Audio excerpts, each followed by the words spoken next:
नमस्कार दोस्तों, आप देख रहे हैं डाक गली यूट्यूब चैनल। आज की कहानी में आगे बढ़ने से पहले खौफनाक और डरावनी कहानियाँ सुनने के लिए चैनल को अभी सब्सक्राइब करें। आज की कहानी हमें भेजी है अरमान जी ने। तो चलिए बढ़ते हैं आज की कहानी की ओर। मेरा नाम अरमान है। मैं देहरादून के एक हॉस्टल का टीचर हूँ। ये घटना 15 फरवरी 2014 की है, जब हॉस्टल की वार्डन और उसका हेल्पर छुट्टी पर थे। इसलिए पूरे हॉस्टल की जिम्मेदारी कुछ दिनों के लिए मुझे दी गई थी। 16 फरवरी की सुबह मैं बच्चों को उठाकर बाथरूम पहुंचा तो मैंने देखा कि बाथरूम के नल में पानी नहीं आ रहा था। मुझे लगा शायद ऊपर टंकी में पानी खत्म हो गया होगा। मैंने पानी की टंकी भरने के लिए मोटर चलाई और ऊपर पानी की टंकी को देखने चला गया। जैसे ही मैं वहाँ पर पहुँचा तो मुझे छत के कोने में कोई बैठा हुआ नजर आया। पहले तो मुझे लगा कि ये ज़रूर कोई बंदर होगा, क्योंकि जहाँ पर हमारी हॉस्टल थी वो जगह जंगल के बेहद करीब थी और अक्सर बंदर यहाँ पर आ जाते हैं। इसलिए मैंने उस पर ज़्यादा ध्यान नहीं दिया और मैं पानी की टंकी देखने लगा। मैं पानी की टंकी चेक कर ही रहा था, तभी मुझे किसी के चलने की आवाज़ सुनाई दी। आवाज़ सुनते ही मैं झटके से पीछे की ओर मुड़ा। पीछे की तरफ मुड़ते ही मेरी जान मेरी हलक में आ गई थी। डर के मारे मेरे मुंह से आवाज़ तक नहीं निकल रही थी।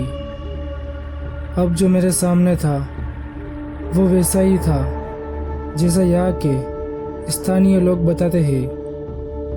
ऊंचा लंबा कद, लंबे बाल, लाल आंखें और नुकीले बड़े दांत। वो किसी दानव से कम नहीं लग रहा था। मेरे सीने में दर्द होना चालू हो गया था। मैंने सुना था कि वो दानव काफ़ी लोगों को जान से मार चुका था और अब वो मेरी तरफ ही बढ़ रहा था। तभी मेरे सीने में दर्द इतना बढ़ गया कि मैं अपने सीने को दोनों हाथों से दबाकर वही ज़मीन पर बैठ गया। तभी उसने मुझे उठा दिया और मुझसे बोला, चल मेरे साथ। और वो मुझे अपने साथ ले जाने लगा। अभी तक सुबह के 4 ही बज रहे थे, इसलिए अभी भी काफ़ी अंधेरा था, जिस वजह से मुझे वहाँ से जाते वक्त किसी ने भी नहीं देखा। वैसे भी अगर मुझे कोई देख लेता तो भी वो मुझे बचाने की हिम्मत कहाँ से लेकर आता। न तो मेरी आवाज़ निकल रही थी और न ही मेरे शरीर में जान बची थी। वो मुझे चुपचाप घसीट कर लेकर जा रहा था।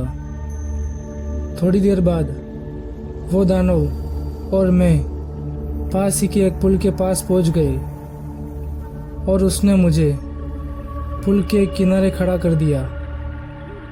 मेरी हालत देखकर वो जोर जोर से हंसने लगा। वो अभी भी जोर जोर से हंस रहा था। तभी मुझे किसी गाड़ी की आने की आवाज़ सुनाई दी।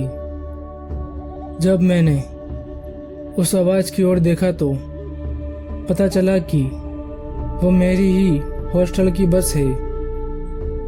बस को देखते ही पता नहीं मुझ में कहाँ से हिम्मत आ गई और मैं जोर जोर से चीखने चिल्लाने लगा। तभी बस के अंदर से कुछ लोग उतरे और चिल्लाते हुए मेरी तरफ दौड़े। इतने में ही वो दानव वहाँ से पता नहीं कहाँ पर गायब हो गया और मेरी जान बच गई। दरअसल वो दानव मुझे पुल से नीचे फेंकने वाला था, जैसा उसके साथ हुआ था। ये बहुत पहले की बात है, जब एक बाइक सवार आदमी इस पुल से जा रहा था। तो उस वक्त काफी अंधेरा हो रखा था और उसकी बाइक की रफ्तार काफी तेज थी, जिस वजह से एक बंदर अचानक ही उससे टकरा गया। उस आदमी का बाइक पर से बैलेंस बिगड़ गया और वो पुल से नीचे गिर गया और वहीं पर उसकी मौत हो गई।